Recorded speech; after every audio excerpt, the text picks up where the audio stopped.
اللہ تعالیٰ نے قرآن پاک میں فرمایا وَكَذَلِكَ نُوَلِّي بَعْضَ الظَّالِمِينَ بَعْضًا بِمَا كَانُوا يَكْسِبُونَ، فرمایا کہ ہم ظالموں کو ظالموں پر مسلط کر دیتے ہیں اور یہ ان کے ہاتھوں کا کمایا ہے، یہ ان کی کمائی ہے۔ ظلم آخر ظلم ہے۔ حضرت جناب ابو ہریرہ رضی اللہ تعالیٰ عنہ سے روایت ہے، جناب ابو ہریرہ رضی اللہ تعالیٰ عنہ آپ بیٹھے تھے اور آپ کے سامنے ایک شخص نے کہا کہ ظالم جو کچھ کرتا ہے نا وہ اسی کے لیے ہے، وہ اپنے انجام کو پہنچ جائے گا، یا ظالم کا کمایا اس کے ہاتھوں میں ہی آئے گا، وہ ظالم کا ظلم اس کے اپنے اوپر ہی اثر کرے گا۔ فرمایا ظالم کا کمایا اس کے ہاتھ تک نہیں آئے گا۔ ظالم جب ظلم کرتا ہے تو جنگل میں جو پرندوں کے گھونسلے ہیں نا ان کے اندر پرندوں کے جسم بھی پگھل جاتے ہیں، ظالم کا ظلم وہاں تک اثر کرتا ہے۔ تو مشو غرور بر حلم خدا، دیر گیرد سخت گیرد بر ترا۔ مولانا روم فرماتے ہیں کہ تو اس طرح نہ کر کہ اللہ تعالیٰ نے تجھے چھوٹ دی ہوئی ہے کہ وہ تجھے پکڑے گا نہیں۔ وَسَيَعْلَمُ الَّذِينَ ظَلَمُوا أَيَّ مُنْقَلَبٍ يَنْقَلِبُونَ، جب وہ تجھے پکڑے گا تو پھر تجھے کوئی بچانے والا نہیں ہوگا۔ إِنَّ بَطْشَ رَبِّكَ لَشَدِيدٌ، اس کی جب پکڑ آئے گی تو پھر اس کی پکڑ سے کوئی بچا نہیں سکتا، اس کی پکڑ سے کوئی بچا نہیں سکے گا تجھے، اس لیے باز آ جاؤ۔ اور آج پاکستان کے اندر وہ ظلم کرنے والے جن کو ایک مرد قلندر بلا بلا کر کہہ رہا تھا آ جاؤ حضور کے در پر، اور آ جاؤ حضور کے در پر بچ جاؤ گے، لیکن ان کو اقتدار کے نشوں نے مست کیا ہوا تھا کہ اس وقت نہ وہ بات سننے کے لیے تیار تھے بلکہ وہ حضور کے نام پر لگنے والے لبیک کے نعرے کے جواب میں گولی مارتے تھے۔ حضرت فضیل بن عیاض کہتے ہیں کہ فرمایا کہ جب تو کسی ظالم کو دیکھے نا اور وہ کسی ظالم سے بدلہ لے رہا ہے تو فرمایا وہاں ٹھہر جا، وہاں رک اور اللہ کی قدرتوں پر تعجب کر کہ یا اللہ تو اپنی کتنی قدرتوں والا ہے، اور تو کیسے دو لوگوں کے درمیان دنوں کو پھیر کر لاتا ہے۔ تلک الایام نداولھا بین الناس، تو انہی کے درمیان ظالموں کو پھیر رہا ہے تو یاد رکھنا ظالم اپنے انجام کو ضرور پہنچے گا۔ حضرت عبداللہ بن زبیر رضی اللہ تعالی عنہ آپ جب حجاج بن یوسف کے مقابلے میں جانے لگے نا تو آپ رک گئے، ٹھہر گئے۔ آپ کی امی جان جو حضرت اسماء بنت ابی بکر ہیں، آپ کی امی جان نے کہا بھئی جاتے کیوں نہیں، حجاج کا ظالم کا مقابلہ کرتے کیوں نہیں؟ تو حضرت عبداللہ بن زبیر نے کہا میں یہ جانتا ہوں کہ حجاج مجھے شہید کر دے گا، اس کے پاس بڑے فوجی ہیں، بڑا لشکر ہے، بڑے سپاہی ہیں، مجھے شہید ہونے کا ڈر نہیں ہے، لیکن مائی جی ایک بات ہے کہ مجھے خوف یہ ہے کہ میری شہادت کے بعد وہ میری لاش کی بے حرمتی کرے گا۔ تو مائی صاحبہ نے جو جملہ کہا نا وہ قیامت تک کے لیے غازیوں کے لیے مینارہ نور ہے۔ فرمایا میرے بیٹے جب بکری ذبح کر دی جاتی ہے تو اس کو گوشت بنانے کا اور کھال اتارنے کا درد نہیں ہوتا، چل شاباش آگے چل آگے چل۔ حضرت عبداللہ بن زبیر جب حجاج کے مقابلے میں آئے تو حجاج نے آپ کو شہید کر دیا، اور حجاج تو ظالم تھا، وہ تو آج دنیا میں بھی اندھیرے میں ہے، تو حضور نے فرمایا قیامت والے دن بھی اندھیرا ہوگا، لیکن اندھیرے کے اندر ایک اندھیرا ہوگا جس کے اندر ظالم چل کے آ رہا ہوگا۔ اتنے گہرے اندھیروں میں ظالم ہوگا، اتنے گہرے اندھیروں میں۔ تو حضرت عبداللہ بن زبیر چلے گئے حجاج کے مقابلے میں، جب چلے گئے تو اس نے کیا ایسے ہی، اس نے آپ کو شہید کر دیا، اور آپ کی مبارک جسد کو، آپ کی لاش کو اس نے خانہ کعبے کی دیوار کے ساتھ لٹکا دیا اور بیخوں کے ساتھ لٹکا دیا۔ لیکن ان ماؤں کو بھی سلام ہے پھر، سیرت فرزند ہاز امہات، جوہر صدق و صفاز امہات۔ حضرت اسماء بنت ابی بکر، یہ وہی اسماء بنت ابی بکر ہیں جو حضرت سیدنا صدیق اکبر کی صاحبزادی ہیں، غار ثور کے اندر کھانا لے کر پہنچی، یہ وہی اسماء بنت ابی بکر ہیں، یہ حضرت زبیر بن عوام کی زوجہ محترمہ ہے، اور حضرت عبداللہ بن زبیر کی یہ امی جان ہے۔ یہ جب آئی نا تو لاٹھی ٹیکتے ہوئے ایسے کر کے، لاٹھی پکڑی ہوئی ہاتھ میں، اور ایسے لاٹھی ٹیکتی ہوئی جب سامنے آئی نا تو کعبے کی دیوار کے سامنے آئی تو بیٹے کا جوان لاشا کعبے کے اندر دیوار میخوں کے ساتھ لٹک رہا ہو تو آپ نے ایسے دیکھ کر کرایا، فرمایا شاہ سوار کا بھی سواری سے اترنے کا وقت نہیں آیا؟ تو پھر اتنی دیر میں حجاج بھی آ گیا۔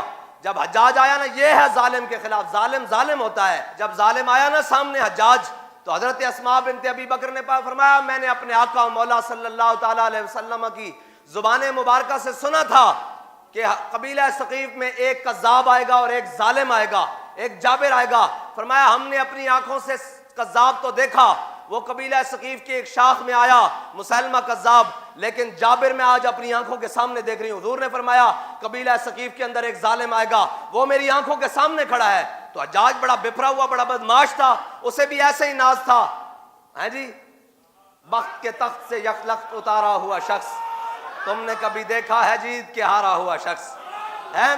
وہ اس کو بھی اتنا ہی جناب اپنی طاقت پر مان تھا، اور وہ بھی بدماش تھا اس وقت۔ اور جناب جب وہ آئے نا حضرت اسماء بنت ابی بکر، انہوں نے کہا یہ کون ہے مائی صاحبہ؟ انہوں نے کہا یہ حضرت جناب سیدنا صدیق اکبر کی صاحبزادی ہے۔ تو اس نے کہا اچھا، پھر چپ کر کے نا کان لپیٹ کے نیچے سے نکلا اور دائیں بائیں چلا گیا۔ تو ظالم پھر کیا بنا؟ پھر حجاج کا ظلم اس کے گلے آ گیا۔ اللہ تعالیٰ نے اس کو ایسی بیماری لگا دی کہ اس کو آگے سے سردی اور پیچھے سے گرمی محسوس ہوتی تھی، یا آگے سے گرمی اور پیچھے سے سردی محسوس، بیک وقت ایسی بیماری میں مبتلا کر دی اللہ تعالیٰ نے۔ پھر یہاں تک نہیں ہوا، اس کے منہ میں کیڑے پڑ گئے، اور وہ کسی سے بات کرتا تھا تو منہ سے کیڑے جھڑتے تھے، اور اتنی سخت بدبو اس کے قریب سے آتی، دیکھنے والے اس سے بھاگ جاتے۔ اس کی چارپائی بھی چوک کے اندر آ گئی آخری وقت میں۔ ظالموں کا انجام ظالمانہ ہوتا ہے۔ اور کل جو خوش ہو رہے تھے ہم پر گولیاں برستے ہوئے، کل جو جناب بڑی تالیاں بجا رہے تھے کہ ہم نے پکڑ کے ان کو ایسے کر دیا ہے، کل جو وہ باہر کے ملک جا کر کہہ رہے تھے کہ ہم نے جناب وہ چوڑی چھوڑ دی ہے، ہم نے جناب ان کو جیلوں میں بند کر دیا ہے، ہم اس بات پر خوش نہیں ہیں کہ تمہارا خون اسلام آباد کی روڈوں پر بہا ہے، اس لیے کہ خون مسلم ارزاں ہے۔ یہ تو کفر کی سازش ہے نا، جب ہمارا بہے تب تو بہتا ہے حضور کے نام پر، ہمارا با حضور کے نام پر۔ یہ بھی کوئی نہ کہے کہ لبیک والے آگے ہوں گے تو پھر آئے گا نا فانزل اللہ سکینتہ علی رسولہ وعلی المؤمنین وانزل جنودا لم تروہا۔ اس لیے یہ بات نہیں کرنی کہ ہم کھڑے رہتے، ہم کون ہیں؟ ہم کہاں کھڑے رہتے ہیں؟ فانزل اللہ سکینتہ علی رسولہ۔ اللہ تعالیٰ اپنا اور وہ لشکر اتارتا ہے جو نہ ہمیں نظر آتے ہیں نہ انہیں نظر آتے ہیں۔ بھائی وہ لشکروں سے بات بنتی ہے۔ بات پھر وہیں آ گئی کہ آج مر تو جانا ہے، گولیاں ہمیں بھی لگیں، ہمارے بھی زخمی آج تک ہسپتالوں میں جناب علاج کرا رہے ہیں، گولیاں تمہیں بھی لگیں، لیکن فرق صرف اتنا ہے کہ ہمیں حضور کے نام پہ لگیں۔ لیکن ایک بات ضرور ہے کہ ہم اس بات پر خوش نہیں ہیں، دشمن مرے تو خوشی نہ کریے سجنا بھی مر جانا، اس بات پر خوش نہیں ہے۔ قوم کے بچے تو وہی ہے نا، ہمیں اسی طرح دکھ ہوتا ہے کہ جب کسی مسلمان کا، کسی مومن کا، یا کسی حضور کے غلام کا، یا کسی پاکستان کے اندر بسنے والے کا خون روڈ پر بہے، ہمارے دل کے اندر درد ضرور ہوتا ہے۔ اگر دل سخت ہو جائے تو پھر اس کے اندر ایمان نہیں رہتا نا، ہمارے دل کو کھچ ضرور پڑتی ہے اور ہمارا دل دہلتا ضرور ہے، لیکن بات یہ ہے کہ یار آج بھی موقع ہے حضور کے در پر واپس آ جاؤ، آج بھی موقع ہے توبہ کرو ظلم سے۔ اور یہ دیکھو یہ دنیا ہے، یہ تو پھر کر ساری باتیں آ گئی ہیں۔ کل تک ہم کہتے تھے کہ جناب ہمارے زخمیوں کو علاج بھی نہیں ہونے دیا جا رہا، ہمارے زخمیوں کی MLC رپورٹ بھی نہیں بنانے دی جا رہی، تو یہ کہتے تھے ریاست میں کیسے ممکن ہے؟ آج ممکن ہوا کہ نہیں ہوا؟ ہم آپ کو سمجھاتے تھے کہ اس حد تک نہ جاؤ، یہ جو ہاتھ تمہارے ہمارے گریبانوں پر آ رہے ہیں یہ پھیر کر تمہارے گریبانوں پر آئیں گے۔ ہمارا تو بھروسہ اللہ اور اس کے رسول پر ہے، تمہارا بتاؤ بھروسہ کس پر ہے؟ جن پر بھروسہ تھا وہی پتے ہوا دینے لگے۔ آگ لگی نا جب، تو جن پر تکیہ تھا، جن پر بھروسہ تھا کہ جناب ان کی چھاؤں میں آ جائیں گے، وہ بھی ہوا دینے لگے کہ آگ ذرا اور تیز ہو جائے اور تیز۔ ہمیں اس بات کی خوشی نہیں ہے، نہ ہم اس بات کی خوشی مناتے ہیں۔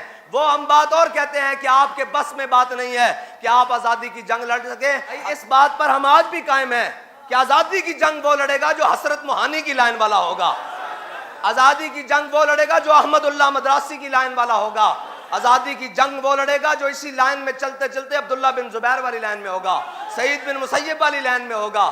آزادی کی جنگ وہ لڑے گا اور جو حق اور باطل کے خلاف کھڑا ہوگا۔ لیکن بہرحال پھر بھی ہم اس بات پر خوش نہیں ہیں۔ ہم نے یہ آ کر نہیں کہا کہ یہ تھوڑے سے بندے ہیں، یہ شکر کرو ہم آج بھی اس صف میں نہیں کھڑے جس صف میں، جس طاغوت کی صف میں تم کھڑے تھے، اس لیے کہ ہمارا بھروسہ اللہ اور اس کے رسول پر ہے۔ ہم بات اللہ اور اس کے رسول، اگر نفسیات کی بات ہو، اگر ذاتیات کی بات ہو تو ہم تمہارے بخیے ادھیڑ کے رکھ دیں آج بھی، اور ایسی دلیلیں دیں کہ تمہیں منہ چھپانے کی جگہ نہ ملے، لیکن ہم نے یہ بات نہیں کی، اس لیے کہ ہم شیر حکم نیستم شیر ہوا، مولا کائنات رضی اللہ تعالیٰ عنہ نے جب دشمن کو نیچے لٹایا نا تو ایسے کر کے جناب خنجر نکالا اور اس کے گلے پر پھیرنے لگے تو اس نے علی کے منہ پر تھوک دیا تو مولا کائنات یہ کہتے ہوئے اٹھائے، فرمایا علی حق کا شیر ہے، خواہشات کا نہیں۔ انہوں نے کہا مولا کائنات اس کو مارا کیوں نہیں؟ فرمایا اس میں میرے ذات پر حملہ کر دیا تھا، علی کی ذات اس پر ملوث ہو گئی تھی، اس لیے اس کو چھوڑ دیا تھا۔ ہاں آپ نے تو ہماری ذات پر بھی بات نہیں کی نا، یہ کہیں گے ان کو جیلیں ہوئی، ان کو گولیاں لگی، ہمیں لگی، فخر ہے آج بھی۔ ہم تو وہ داغ کھلے ہوئے رکھ کر، ہمارا تو دل ہے کہ وہ جہاں داغ لگے ہیں حضور کے نام کے، حضور کی محبت کے نشان جو لگے ہیں، اللہ ان کو کھول کر ہمیں قبر میں لے کر جائے، ہے جی، ان کو کھول کر اللہ تعالیٰ ہمیں قبر میں لے کے جائے۔ اگر ہم قبر میں پہنچے تو وہ ملے ہوئے زخم بھی کھل جائیں، ایک بار حضور پوچھ لے یہ کیا ہوا ہے تو ہم کہہ دیں یا رسول اللہ آپ کے نام پر یہ پھول لے کر آیا ہے، بس ہمارے لیے تو فخر کی بات ہے۔ لیکن بس اتنی سی بات ہے، ظالم آخر ظالم ہوتا ہے، ظالم کا ساتھ دینے والا بھی ظالم ہو جاتا ہے۔ وہ کسی نے پوچھا تھا نا، انہوں نے کہا جناب میں تو ظلم نہیں کرتا، میں تو صرف بادشاہ کے کپڑے سیتا ہوں، تو فرمایا یہ تو اس سے بڑا ظلم کون ہے جی؟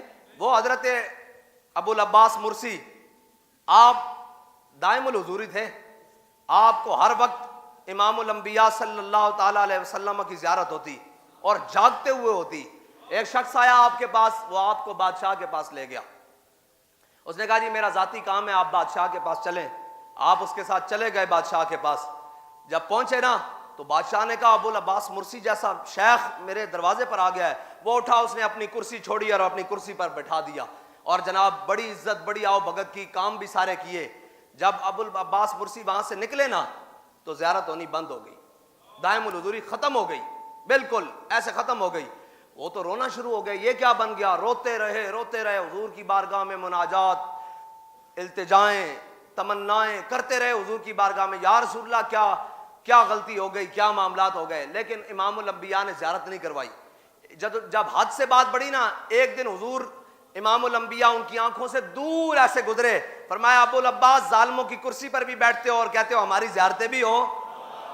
ہاں اس لیے ہم ظالم کا ساتھ نہیں دیتے، اس لیے نہ ہم نے کل ساتھ دیا تھا نہ آج دیا ہے۔ ہم تو ایک ہی بات کہتے ہیں کہ نہ ہم ادھر کھڑے تھے نہ ادھر کھڑے تھے، ہم حق کے ساتھ کھڑے ہیں اور آج بھی حق کے ساتھ کھڑے ہیں، آج بھی حق کے ساتھ کھڑے ہیں، اس لیے کہ ہم نے جن سے سبق پڑھا ہے وہ یہی ہے کہ مر جائیں گے ظالم کی حمایت نہ کریں۔ تم اس وقت ظالم تھے، آج تم پر کوئی اور ظالم مسلط ہے، نہ ہم نے اس وقت تمہاری حمایت کی نہ آج ان ظالموں کی حمایت کرتے ہیں۔ یہ ہمارا اصولی موقف ہے، اس پر ہماری گردن اترتی ہے تو اتر جائے۔ ہم اس ظلم کی مذمت کرتے ہیں، خالی مذمت ہی نہیں بلکہ اس حد تک کرتے ہیں کہ یار گولی چلانے والے سے کہتا ہوں اپنے بجٹ ہم تمہیں اس لیے نہیں دیتے کہ تم اپنے بچوں پر چلاؤ، اور وہ ڈھیٹ جو ڈی چوک کے اندر کھڑے ہو کر کہہ رہے ہیں کہ گولی نہیں چلی، میں نے کہا بھول گئے ہو، کل تک تو تم بھی یہی تھے نا، آج تمہیں استعمال کیا جا رہا ہے، باز آ جاؤ، تم بھی باز آ جاؤ۔ یہ جو خون ہے نا یہ رائے گاہ نہیں جائے گا، یہ خون آخر پلٹ کر تمہاری گردنوں تک بھی آ جائے گا۔ تم ظالم کا ساتھ مت دو، آج بھی ہم تمہیں کہتے ہیں ظالم کا ساتھ مت دو، ضعیف اگر نظر پڑے رسول کا جمال بن۔ میں تو پہلے کہتا تھا ان بیچاروں سے ہماری بات ہی نہیں ہے، اب تو گولیاں کھا بیٹھے ہیں، اب تو جناب ظلم برداشت کر بیٹھے ہیں، اور ظالموں سے یہ کہتا ہوں کہ اپنے ہاتھ روک لو، یہ نہ ہو کہ اللہ تم پر کوئی اور بڑا ظالم مسلط کر دے۔ ہاں یہ ظالم کو ظلم کا بدلہ ملے گا، اور خالی آخرت میں نہیں دنیا میں بھی ملے گا۔ حضرت کعب بن احبار کہتے ہیں کہ اللہ تعالیٰ بے شک ہر زمانے میں ایک بادشاہ ہوتا ہے اور اللہ تعالیٰ وہاں لوگوں کی کیفیت کے مطابق اس کو بناتا ہے، یعنی لوگوں کی جو دلوں کے حالات ہیں، یعنی اگر قوم منافق ہو نا تو اللہ تعالیٰ پھر ان کے اوپر منافقوں کا سردار چن کے بٹھا دیتا ہے، اور پھر فرمایا اگر ان کے اللہ تعالیٰ اصلاح کا ارادہ فرمائے تو پھر اللہ ان پر نیک حاکم مسلط کرتا ہے، اور یہ ان کے اعمال کے سبب ہے۔ اور فرمایا جب اللہ تعالیٰ کسی قوم کی بربادی کا ارادہ فرماتا ہے نا تو اس پر ظالم حکمران مسلط کر دیتا ہے۔ آپ مجھے بتائیں پاکستان کے آج کس حلقے میں، کونے میں، کس خدرے میں، کس تھانے کے اندر ظالم مسلط نہیں ہے؟ مجھے بتائیں نیچے سے لے کر اوپر تک کون ظالم مسلط نہیں ہے؟ سارے مسلط ہیں ظالم، اس لیے کہ عوام کی طبیعتوں میں بھی ظلم رچتا ہے، بستا ہے، جس کا جہاں دل کرتا ہے وہ کھانے دوڑ پڑتا ہے قوم کا مال۔ اللہ تعالیٰ ہمیں حضور سید عالم صلی اللہ تعالیٰ علیہ وسلم کے دامن رحمت سے وابستہ ہونے کی توفیق عطا فرمائے، اور ہمیشہ ظالم کے خلاف کھڑے ہونے کی ہاں ظالم کے خلاف کھڑے ہونے کی بڑی قیمت ہے، بڑی قیمت ہے، ظالم کے خلاف کھڑے ہونے کی بہت بڑی قیمت ہے۔ وہ تو قیمت پھر یہ ہے کہ وقت کے امیر المجاہدین ہو، وقت کا شیخ الحدیث ہو، وقت کا حافظ قرآن ہو، وقت کا مفسر قرآن ہو، وقت کا عالم ہو، زاہد ہو، عابد ہو، صالح ہو، مصلح ہو، شیخ ہو، سارا کچھ ہو، لیکن جب ظالم کے خلاف کھڑے ہوئے تو بابا جی کہتے تھے اور لوگوں نے امام حسین کو نہیں دیکھا، خادم حسین کو کون دیکھے گا؟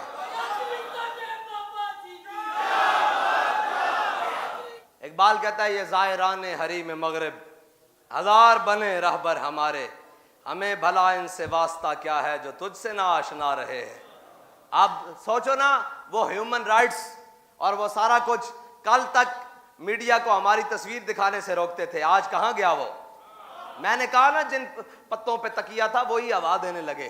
آج بھی وقت ہے حضور کے در پر لوٹ آؤ، ظالموں کا ساتھ چھوڑ کر، جو اس وقت ظالم ہیں یا آج ظالم ہیں، ان ظالموں کا ساتھ چھوڑ کر دین حق کی طرف لوٹ آؤ۔ ان اللہ لا یظلم مثقال ذرہ ہے جی، اللہ تعالیٰ کسی پر ایک ذرے برابر بھی ظلم نہیں کرتا۔ اللہ کو ظالم پسند نہیں ہے، اور ظالم کی خاموش حمایت کرنے والا بھی، ظالم کے ظلم پر خاموش رہنے والا بھی ظالم کا حمایتی ہوتا ہے۔